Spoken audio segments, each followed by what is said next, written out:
Ένα πολύ συχνό λάθος που προκύπτει στο ακόνισμα μαχαιριών. Ανάποδες καμπύλες που δημιουργούνται πίσω στο χείλ. Πάντα πριν το ακόνισμα βεβαιωθείτε πως η πέτρα είναι ίσια και δεν έχει σέλα. Τοποθετούμε το μαχαίρι διαγώνια στη πέτρα, όχι τελείως παράλληλα και όχι πολύ κάθετα. Συνήθως πάντα ξεκινάμε να ακονίζουμε από το χείλ και κάπου εδώ μπορεί να προκύψει το λάθος.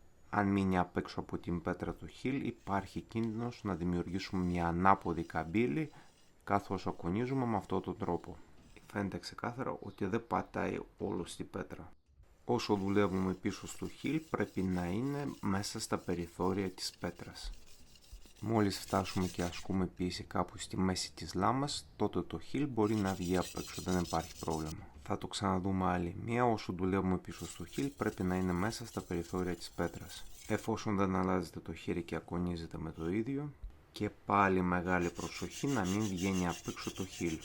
Τρώμε μέταλλο μόνο σε εκείνο το σημείο και γι' αυτό δημιουργούνται ανάποδες καμπύλες.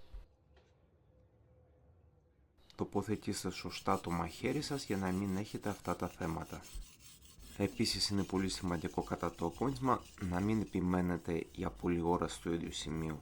Η λάμα πρέπει να κινείται συνεχώς πάνω στην πέτρα, με αυτόν τον τρόπο αφαιρείται ομοιόμορφα μέταλλο από όλη την κόψη.